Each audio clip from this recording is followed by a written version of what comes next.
pedido for, ouvirei sua voz, te abençoarei.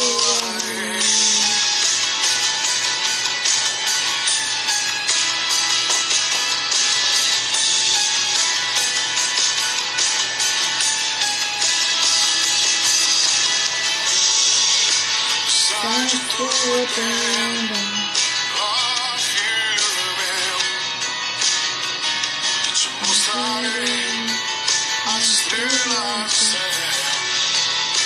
Será que posso imaginar tudo aquilo que sonhei para ti, meu filho meu, o que minhas mãos fizeram para ti, meu filho meu, minha bênção será sobre ti. Quando estou olhando eu sei pra mim. Shalom, shalom, povo lindo, povo santo do café com pão. O galo cantou, você já acordou, já fez seu café? Então bora! Bora compartilhar o maná do céu. Pastor Osília, bom dia. Daiane Coelho, bom dia. Sejam bem-vindos ao nosso café com pão. Manassés fez aniversário ontem, parabéns Manassés, Deus abençoe sua vida com graça, poder, unção, sabedoria, saúde, amém. Aí dando um bom dia, uma paz do Senhor aí para saber que você tá aí, já terminando essa live, corre lá no nosso canal no YouTube, Café com Pão, se inscreve, ativa o sininho, que tem muito pão lá, tem muito maná do céu para nós no nosso canal. Glória a Deus. E hoje a palavra direcionada para as nossas vidas é através do Bispo Marcos, que está sempre conosco aqui nos abençoando, trazendo uma palavra do coração de Deus para nós. Dene, parabéns para você nessa data querida, muitas felicidades, fez aniversário. Deus abençoe sua vida também, Dene, com muita graça, com muita unção, com muita sabedoria, muita saúde. Marissandra, bom dia, paz do Senhor, aleluia. Bispo Marcos, Maria Montovani, lá de São Roque, seja bem-vinda. Verdade, Dene, Deus abençoe sua vida, glória a Deus. Bispo Marcos sempre com uma palavra do coração de Deus aqui para nós, e hoje nós estamos com a honra de tê-lo aqui trazendo essa palavra para nós. Então, Bispo Marcos, fica à vontade para trazer o que o Senhor colocou no seu coração nesse dia para as nossas vidas. Amém. Shalom, shalom, graça e paz a esse povo santo, esse povo lindo do Café com Pão. É um privilégio, é uma honra mais uma vez estar aqui com vocês para juntos compartilharmos da palavra do Eterno. Eu estava comentando com Eliane que hoje eu estaria trazendo uma palavra acerca de armatiologia, a doutrina do pecado, mais propriamente dita, a universalidade do pecado. É uma palavra de confronto ao nosso caráter, de confronto à nossa postura cristã, até que ponto somos religiosos, até que ponto somos fariseus, ou até que ponto estamos dispostos a mudar esse quadro de religiosidade, farisaísmo no nosso meio evangélico. Não é uma palavra para o mundo, é uma palavra para nós servos de Deus. E eu quero te convidar a viver a excelência do Eterno, eu quero te convidar a viver o sobrenatural de Deus. Deus tem algo muito grande para fazer em nossas vidas, mas muitas vezes nós nos comportamos na contramão daquilo que deveríamos ser, daquilo que deveríamos viver, daquilo que deveríamos realmente praticar. Muito bem, diante disto, abram suas Bíblias. Lucas capítulo 7, do verso 36 em diante. É um texto que eu prego muito, mas muito mesmo, e me esforço o máximo para tentar aplicar primeiro na minha vida e depois tentar ensinar aqueles que o bom Deus confiou em minhas mãos. Diz assim: rogou-lhe um fariseu que entrasse e comesse em sua casa. E Jesus, entrando na casa do fariseu, assentou-se à sua mesa. E eis que uma mulher da cidade, uma pecadora, sabendo que Jesus estava ali à mesa na casa do fariseu, Ela levou consigo um vaso de alabastro cheio de unguento, um perfume de nome lágrima. E entrando por detrás, lançou-se aos pés de Jesus, chorando, começou a regar-lhe os pés com lágrimas, e enxugava-lhes com os seus cabelos, e beijava-lhes os seus pés, e ungiu-lhes os pés com um unguento. Quando isto viu o fariseu que o tinha convidado, falava consigo mesmo, dizendo: se este realmente fora profeta, bem saberia quem e qual é a mulher que lhe tocou, pois ela é uma mulher pecadora. E respondendo Jesus, disse-lhe: Simão, uma coisa eu tenho a te dizer. E ele disse: fala-me, mestre. Um certo credor tinha 2 devedores. Um devia-lhe 500 dinheiro e o outro devia-lhe 50 dinheiro. E não tendo eles ambos com o que pagar, perdoou-lhes a ambos. Diz-me, pois, Simão, qual destes o amará mais? E Simão, respondendo, disse-lhe: tenho para mim que aquele a quem mais perdoou. E Jesus lhe disse: julgaste bem, Simão. E voltando-se para a mulher, disse a Simão: vês tu esta mulher? Eu entrei em tua casa, fariseu, e não me deste águas para os meus pés. Mas esta mulher regou-me os meus pés com suas próprias lágrimas e enxugou-os com seus cabelos. Eu entrei em tua casa, religioso, e não me destes um beijo na minha face. Mas esta mulher que entrou não tem cessado de beijar os meus pés. Eu entrei em sua casa, religioso fariseu, e não me ungiste a cabeça com óleo, mas esta ungiu os meus pés com um raro unguento. Por isso te digo que os seus muitos pecados lhe são perdoados, porque muito me amou. Mas aquele a quem pouco é perdoado, é porque este pouco ama. É claro que a conotação e o desenvolvimento dessa mensagem, a maioria foca aqui no grande amor, na entrega, aquela coisa toda, mas eu quero dar uma pontuação diferenciada nessa mensagem, e eu tenho certeza que será uma mensagem para apontar o seu destino, uma mensagem de mudança realmente de destino. E concluindo, vai ser uma mensagem que, se você trilhar este caminho, tudo que está à tua volta corre um grande risco de grandes mudanças. Amém? Pai, em nome de Yeshua, teu filho, nos colocamos diante do teu altar. Eu quero te pedir perdão pelos meus pecados, pelas minhas falhas, pelas minhas fraquezas, pelas minhas debilidades. Deus, eu te confesso que sou falho, sou proveniente de erros, sou maior dos pecadores. Arranca de dentro de mim a hipocrisia, tira de dentro de mim aquilo que não te agrada, e faça de mim, ó Deus, um servo teu. Deus, eu não quero ser mais um religioso, eu não quero viver de religiosidades, mas eu quero andar de novidades de vida, todos os dias, em consciência absoluta que preciso de conserto. No nome de Jesus, amém. Como eu disse para vocês, esse texto é um texto que eu prego ele mais de 20 vezes no ano. Então é um texto que eu conheço muito, principalmente quando se aproxima o Techuvá. Eu faço questão de viver os 9 dias do Yom Kippur, meditando direto dentro desse texto, porque eu creio que há possibilidade de mudança para a minha vida, e eu tenho direito, como você, de experimentar o melhor dessa terra.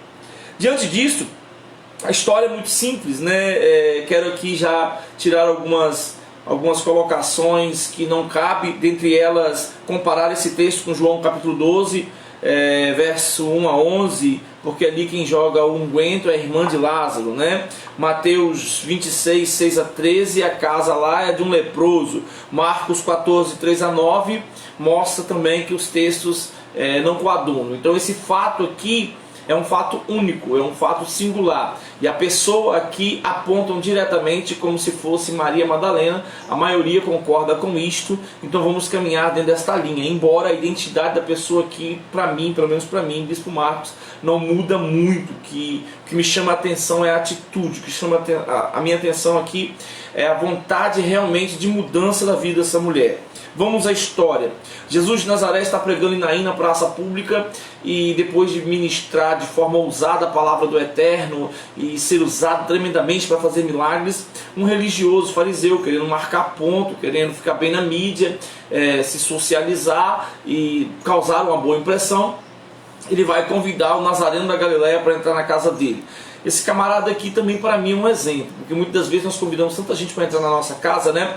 Nós convidamos amigos, convidamos parentes, convidamos tantas pessoas, e são poucas aqueles que servem a Deus realmente, que convidam o Senhor todos os dias. E quando eu falo convidar, não é o ato da intenção, mas é o ato da prática, de dobrar o joelho e dizer assim: ó Deus, vem habitar no meu lar hoje, vem entrar na minha casa, vem mudar a minha história. E o que eu vejo e acho, tenho uma postura de entender com a grande curiosidade, é que Apocalipse 3:20 diz que ele está a esta porta, a nossa porta, batendo e pedindo uma oportunidade para entrar, para estar conosco. Hebreus capítulo 3, verso 7, verso 8 diz que se hoje você ouvir a voz do Senhor teu Deus, não endureçais o vosso coração, mas abra a porta do teu coração, que Ele quer entrar aí dentro. Então, dentro desses contextos, nós aprendemos aqui de primeira linha que deveríamos convidar Jesus todos os dias para entrar na nossa casa, independente da nossa condição, porque Ele, o autor da vida, Ele quer mudar a nossa história, mudar a história dentro do nosso lar, mudar a história dos nossos relacionamentos, mudar a história da nossa convivência. E quando esse cara convida Jesus, Jesus aceita. Uma coisa que eu glorifico a Deus, né? Ele entra também na casa de religioso, ele entra na casa do hipócrita, ele entra na casa do santarrão. Até isso Jesus faz. Você que se julga santarrão, você que pensa que é religioso demais, e todo mundo sabe que você é um hipócrita, se você pedir ele, hoje Jesus vai entrar na sua casa. Ele entra na nossa casa também. Nós não estamos fora do alvo dele. Ele veio buscar aqueles que estavam perdidos, não veio buscar os sãos, mas ele veio buscar aqueles que estavam perdidos ao arrependimento, o pecador ao arrependimento. E eu sou um dos maiores dele. Eu preciso muito deste arrependimento, eu preciso muito da solução de Deus para a minha vida. Por isso que é importante clamar todos os dias que Ele venha habitar na nossa casa. E este banquete aqui, nesse dia vai acontecer algo sobrenatural, fora do contexto, algo que não estava no script, que não tinha como eles imaginar. Uma mulher só poderia se aproximar de um homem, salvo regra de exceção, a 1 metro a 2 metros de distância, não mais que isso.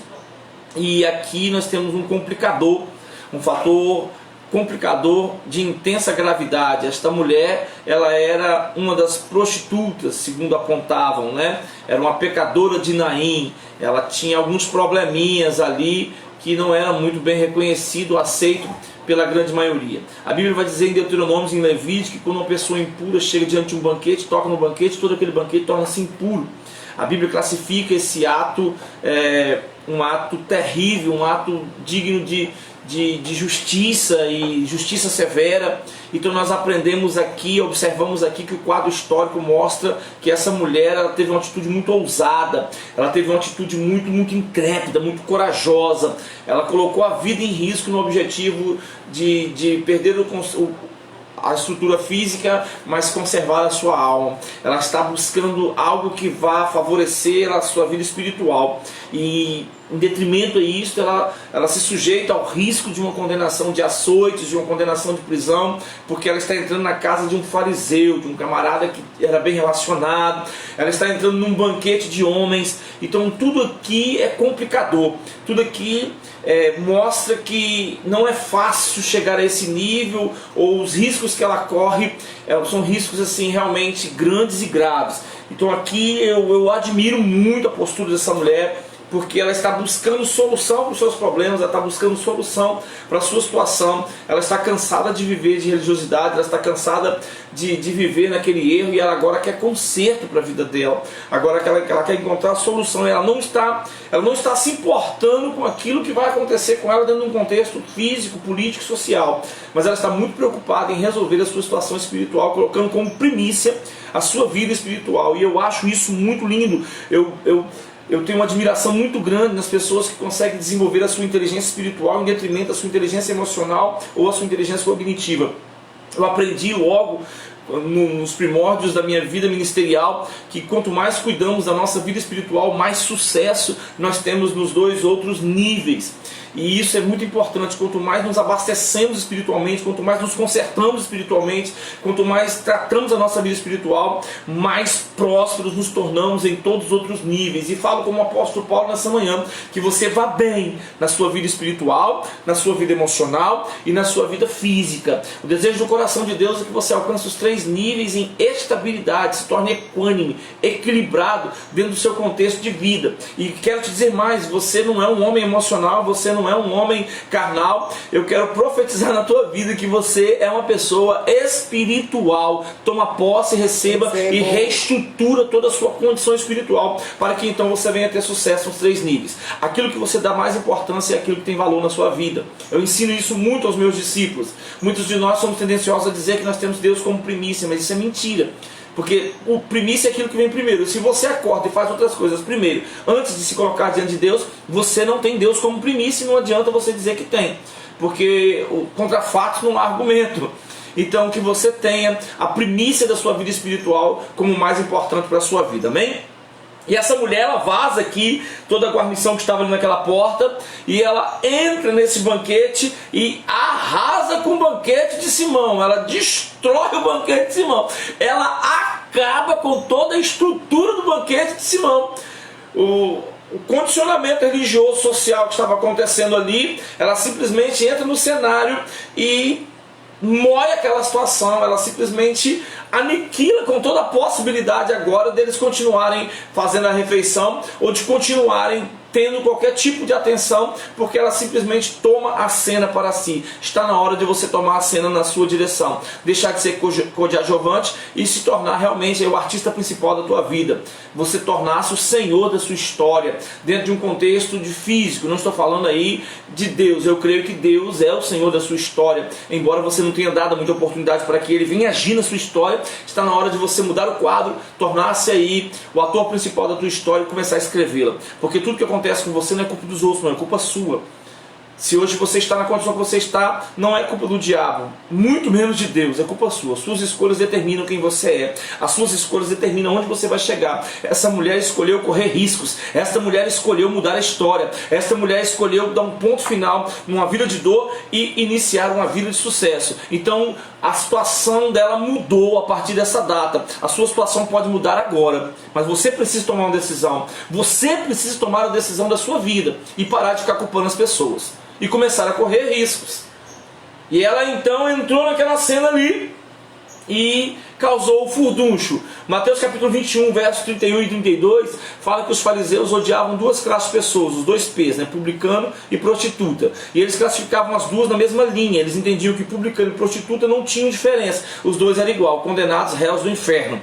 Outra coisa que eu acho interessante, o diabo vive tentando nos condicionar, principalmente os religiosos, que nós estamos condenados. Eu quero te dizer que se você está em Cristo Jesus, nenhuma condenação há para a sua vida. Romanos capítulo 8, verso 1. Sim, nós somos pecadores. E isso vale a pena entender, e você precisa entender essa doutrina da armatiologia, a doutrina do pecado, de uma forma clara e objetiva para a sua vida. Não tem como você viver nesse farisaísmo, nessa podridão interna, pagando de santarrão. Isso é mentira. Deixa de ser otário, deixa de ser trouxa.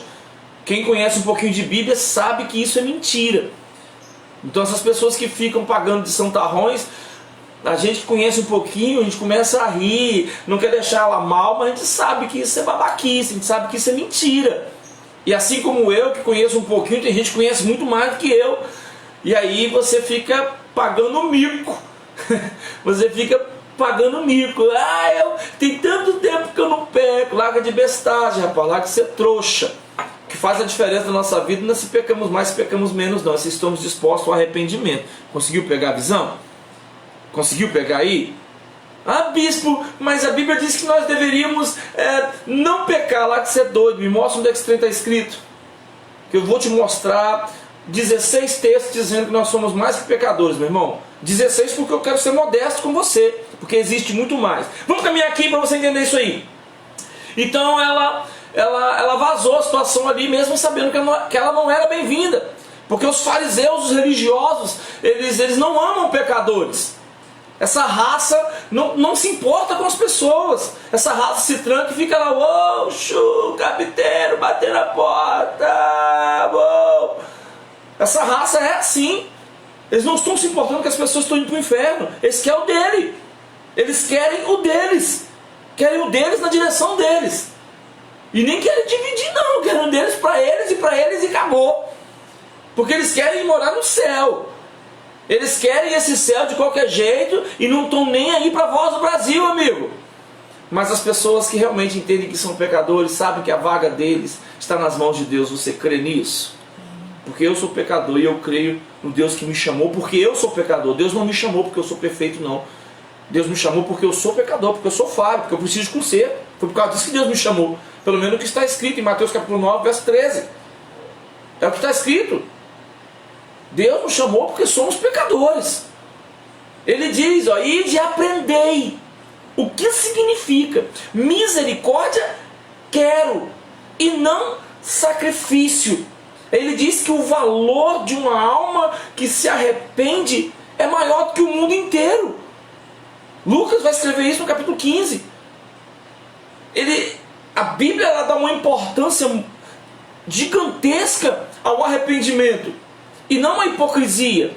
Então deveríamos tirar de lado a hipocrisia e viver uma vida de consciência de que somos falhos. E é isso que acontece aqui. É isso que eu quero trazer ao seu coração. Jesus, conhecendo o coração de Simão, quando este questionou, dizendo assim, se esse aí soubesse, se verdadeiramente ele fosse profeta, ele saberia que essa mulher que tocou aí, que acabou com o nosso banquete, é uma prostituta. Aí Jesus vai contar uma história.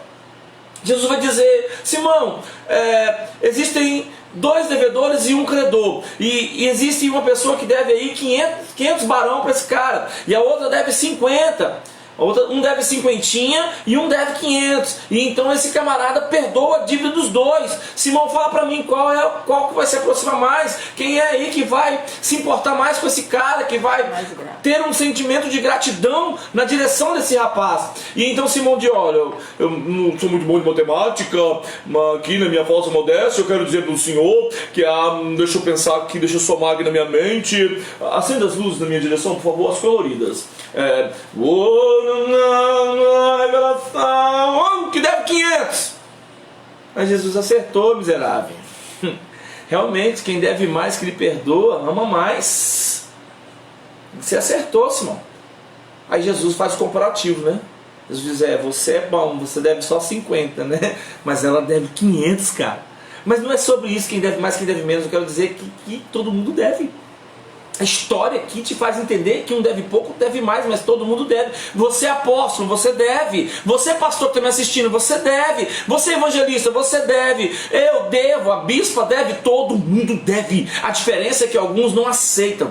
A diferença é que alguns pensam que não devem. E é isso que me tira o chão. O evangelho que está sendo pregado por aí hoje é um evangelho de mentira, um evangelho de hipocrisia. Hoje não se prega uma verdadeira adoração, hoje não se prega arrependimento, hoje não se prega a cruz do Calvário, hoje se prega que você se converteu, levantou a sua mãozinha, uau, que legal, leva a sua vidinha mais ou menos, e então quero dizer que você vai para o céu. Mentira, mentira, não é assim, estão te enganando, não é desse jeito, o evangelho não é isso. Jesus está dizendo aqui, olha, um deve pouco, outro deve muito, mas todo mundo deve. Todo mundo é pecador. Dentro do contexto da universalidade do pecado, é isso que deveria chegar na nossa mente, que todos nós pecamos. Eclesiastes capítulo 7, verso 20, não existe um homem justo sobre a face da terra que faça o bem e não peque. Romanos 3, 23, todos os pecados destituídos estão da glória de Deus. Salmos 51, verso 5, em pecado me concebeu a minha mãe, em pecado eu fui gerado, em pecado eu vim existência, em pecado eu nasci. A Bíblia vai dizer que todos nós somos pecadores. Em Romanos capítulo 5, verso 12, assim como para o homem entrou o pecado no mundo, o pecado tornou-se comum a todos os homens, por isso todos os homens pecaram. Todos nós somos falhos. Jesus está tentando trazer isso aqui ao coração de Simão. Simão, você também deve, cara. Você é um excelente pastor, legal, você conhece a Bíblia, maravilhoso, mas você também deve. A Bíblia diz que aquele que diz que não tem, que aquele que fala que não tem pecado, a palavra de Deus não está nele. Não há verdade nele. O interessante aqui é que a lógica foi invertida. Para Deus é importante que o homem admita o pecado, e para o homem ele pensa e se julga importante por não admitir que erra, ou por pensar que não erra. Isso é hipocrisia, meu irmão. Aqueles que andam nesse caminho, a parte que lhe cabe é o inferno. Vamos parar de história. Vamos entender que somos falhos. Vamos entender que precisamos da misericórdia. Mateus capítulo 7 tem um texto muito interessante no verso 1. Jesus diz, olha, não julgueis para que não sejais julgado. Na mesma medida que você medir, você vai ser medido. Da mesma forma que você julgar, você também vai ser julgado. Aí Jesus diz, por que reparas tu o cisco que está dentro do olho do teu irmão e não observa o poste que está cravado aí na sua cara? Por que você diz ao seu irmão, deixe-me tirar o cisco do teu olho e não arranca esse poste que está cravado em você? Por que você senta sobre os seus erros e quer apontar o erro dos outros? Aí Jesus continua, ele diz, olha, antes de você querer ajudar o teu irmão a tirar o cisquinho do olho dele, larga de ser hipócrita. A palavra está escrita lá, hipócrita. E Jesus está falando para os crentes, tira primeiro o poste que está cravado nessa sua cara e depois você vai ajudar o teu irmão a tirar o cisquinho que está no olho dele. Jesus está dizendo, se importe, cuide da tua vida, para de querer cuidar da vida dos outros e depois tente ajudar as pessoas. Você primeiro tem que tomar consciência que você erra. Você primeiro tem que tomar consciência que você peca. Uau, legal, tomei a consciência. E agora? Agora, meu irmão, decida mudar. Provérbios capítulo 28, verso 13. Aquele que encobre as suas transgressões jamais prosperará, mas quem confessa e deixa, alcança misericórdia. A Bíblia vai dizer que existe uma forma de tratar com o pecado, segundo Crônicas, capítulo 7. A Bíblia diz lá, meu irmão, que primeiro, se o meu povo que chama pelo meu nome se humilhar, verso 14, se arrepender dos seus maus caminhos, eu os ouvirei dos céus, perdoarei seus pecados, sararei a sua terra, terra homem, terra Adão. Em Isaías 43, 25, Deus disse que vai pegar os seus pecados e lançar no mar do esquecimento. A sua postura, a sua atitude pode mudar a sua vida. Agora, o que Deus não perdoa, querido, é a serviço endurecida. Irmãos, teve uma vez que eu fui ousado o suficiente para pregar que pecado não manda ninguém para o inferno. Nossa! Irmão, se eu não conhecesse um pouquinho de Bíblia, eu tinha um bocado de revoltado diante de mim. Eu te provo na Bíblia que não manda, porque para o pecado tem o sangue de Jesus. A Bíblia diz, está escrito, querido, em 1 João no capítulo 1, verso 9, se confessardes os vossos pecados, Ele é fiel e justo, Ele é fiel e justo, para perdoar os nossos pecados e nos purificar de todo mal. Uai, se o próprio Cristo diz que a possibilidade do pecado está na nossa direção, se Paulo diz que aquele que está de pé, cuidado para que não caia, vigiai e orai para não cair, são palavras de Jesus, amigo. Está dizendo que não tem como transitar sobre a face da terra sem ter pecado. Acorda para a vida. Para com isso. Se pecado mandasse alguém para o inferno, o sangue de Jesus serviria para quê? A misericórdia do Senhor serviria para quê? Porque Ele perdoa os nossos pecados. E as misericórdias do Senhor, a razão pela qual nós não somos consumidos, as misericórdias do Senhor se renova a cada manhã. Lamentações, queridos, Jeremias. Nós deveríamos entender que somos falhos, somos pecadores. O apóstolo Paulo vai admitir isso em Romanos no capítulo 7. Já estou terminando, dá só mais 5 minutos. Verso 17 em diante, ele vai dizer, olha, eu sei que em mim não habita bem algum, a saber, na minha carne. Porque o bem que quero fazer não faço, mas o mal que não quero fazer, isso faço todos os dias. Aí, santarrão, come essa, engole essa. Porque o homem que mudou a história do continente, o homem que mudou a história do planeta, está dizendo que ele é falho. Ah, mas eu sou um adorador. Então vamos lá, Salmo 139, verso 23, verso 24. Sonda-me, ó Deus, e conhece o meu coração. Prova-me e conhece o meu entendimento. Verifica se há em mim algum caminho mal e guia-me pelas veredas da tua justiça, ou guia-me pelos caminhos retos, em outras traduções. Ele está dizendo, Deus, eu preciso de conserto. Deus, eu preciso que o Senhor vasculhe dentro de mim, porque na minha concepção comum eu não consigo encontrar os meus erros. Espírito Santo, só o Senhor pode convencer do pecado. Vem arrancar isso de dentro de mim e mostra-me que estou errado. Nós estamos falando de homens, irmãos, que foram extremamente usados pelas mãos do Eterno, mas que entenderam a sua fabilidade e a sua natureza pecadora. O problema da igreja hoje em dia é que ela não entende que erra e não admite que erra e não está disposta a se consertar nisso. Estamos gerando verdadeiros Icabod, pessoas sem a glória de Deus. Pessoas que são semideuses sobre a face da terra. Isso não é verdade, isso é mentira. Nós precisamos de conserto, eu preciso de conserto, você precisa de conserto. E isso sim é ser filho de Deus. E isso sim é ser servo. E isso é ir morar no céu. O caminho para o céu passa por arrependimento. E como é que as pessoas vão chegar a este caminho se elas não entendem que erram? Se convertem e pensam que agora elas não falham nunca mais. Uou! Não, porque eu sou crente, eu oro tantos dias, eu jejuo, eu faço isso, eu sou usado por Deus, eu tenho revelação, eu falo em mistério. Querido, Deus usa quem Ele quer. Usou um jegue, não vai usar a gente. Ele usou o próprio Satanás, não vai usar a mim, é você. Deus usa quem Ele quer, querido. A fabilidade, a consciência de ser falho é um princípio para ir morar no céu. Ser usado por Deus não é princípio para ir morar no céu, porque Deus usa quem Ele quer. Está escrito lá em Mateus, no capítulo 7. Meu, misericórdia, irmãos. Está escrito que muitos naquele dia dirão: Senhor, Senhor, não preguei no Teu nome, não profetizei no Teu nome, não expulsei demônio no Teu nome, não trouxe cura e existência no Teu nome. E Ele vai dizer: apartai-vos de mim, malditos. Irmão, ser usado por Deus não é condição de salvação. A condição de salvação é a vida de arrependimento, techuvá, mudança de vida, mudança de caráter. Romanos 12. Eu queria ter tempo para pregar esse assunto para vocês, não arranhei nem introdução. Doutrina do pecado é um assunto simples de entender. Romanos 12, verso 1, verso 2 e verso 3. Vamos ficar até no verso 2. Ele diz: rogo-vos, pois, irmãos. Ele diz: eu te suplico, eu te imploro, que apresentei os vossos corpos como sacrifício vivo, santo e agradável ao Senhor, porque este é o vosso culto racional. Transformai-vos a vossa mente, o vosso entendimento, mude a vossa forma de pensar. Abra sua mente, pelo amor do nome de Jesus, o apóstolo Paulo está dizendo, para que você experimente a boa, perfeita e agradável vontade de Deus. Você precisa mudar esse entendimento. Você precisa conceber e entender que você erra, que você falha. Você precisa admitir isto. E quando você admite isto, você busca restauração. Isaías disse: meu Deus, e agora que vai ser de mim, homem de impuros lábios, que habita no meio de homens de lábios impuros? Eu vi a face de Deus. Ele está dizendo: eu preciso da misericórdia, eu preciso da compaixão, porque eu sei que eu sou falho. Quando ele tem essa visão, quando ele tem esse entendimento, esse camarada aqui se torna o maior profeta da história.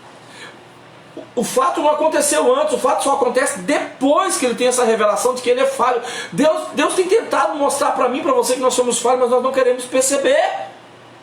Nós queremos viver uma vida de mentira, uma vida de hipocrisia.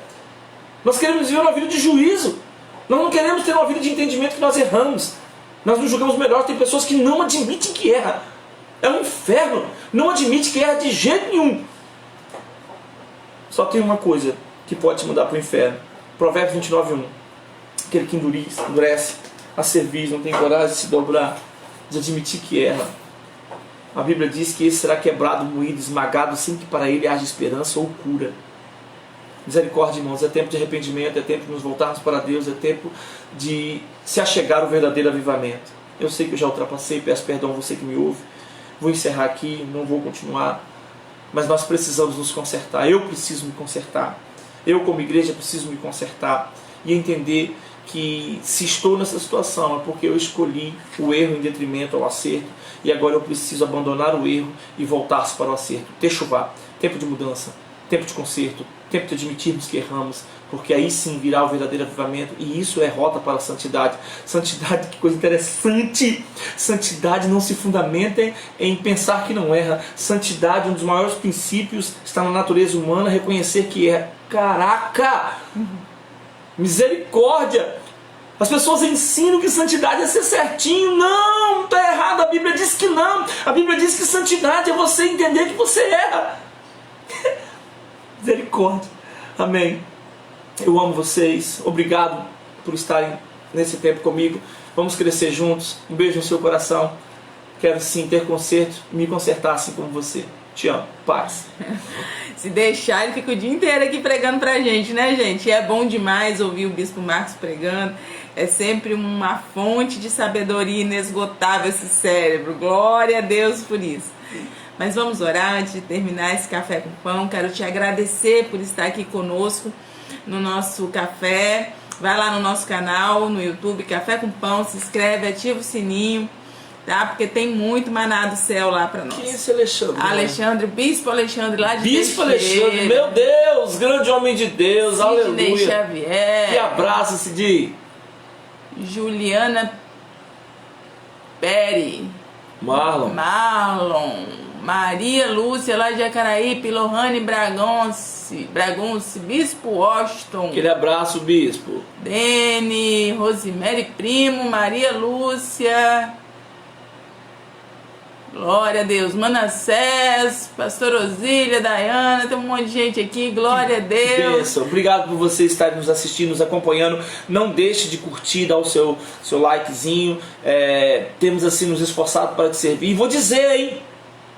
Na primeira semana de fevereiro nós temos um seminário de batalha espiritual com um derramar de conhecimento em diversos níveis para você que gosta da matéria, para você que gosta do assunto. Eu estarei ministrando 3 palavras, a bispa acho que 1 ou 2, aí teremos os nossos outros ministros de ponta, na sua grande maioria com formação, tá? E eu tenho certeza que vai te edificar, te preparar para este tempo. Seminário de batalha espiritual com apostila vai custar quanto, mãe? 40 ou 45? 45 com apostila. 45? Nossa, barato. E sem apostila? 15? 15. Você que gosta de anotar, a apostila não é imposição, tá? O passaporte, R$15 da inscrição para nós custearmos ali a energia, né? É o que nós requeremos. O nosso objetivo é transmitir conhecimento, derramar conhecimento na sua direção. Então venha para o nosso seminário, faça a sua inscrição. Quem vai ser secretário desse negócio? Pastor Osília. Pastor Osília, acabamos de escolher a secretária. O anjo avisou ela agora aí, ó. Ao vivo. A pastora Osília será a nossa secretária do nosso seminário de batalha espiritual, que vai ser assim, tremendo, tremendo. Esse ano teremos pastora Cléo ministrando, ela nem sabe ainda. Tá online aí a pastora Cléo. Então agora ela ficou sabendo. Você vai ser uma das ministras do nosso seminário de batalha espiritual, pastora Cléo. Que honra! Amém, gente. Vamos orar, senão o bispo não para. Feche seus olhos. Senhor, em nome de Jesus, nós te louvamos nesta manhã por essa direção para as nossas vidas. Pai, reconhecemos que somos falhos, pecadores. E, Senhor, entramos na Tua presença para te pedir perdão. Sim, Deus. Sim, Deus, ajusta as nossas vidas. Mostra-nos aonde nós estamos errando, porque nós queremos acertar. Pai, no nome de Jesus, nos dê um dia de paz, poder e provisão. Pai, nós te pedimos que as pessoas enfermas agora sejam curadas, restauradas, Pai. Senhor, e aquelas que estão com tristeza, que a tristeza bata em retirada e a alegria do Senhor venha sobre elas, Pai.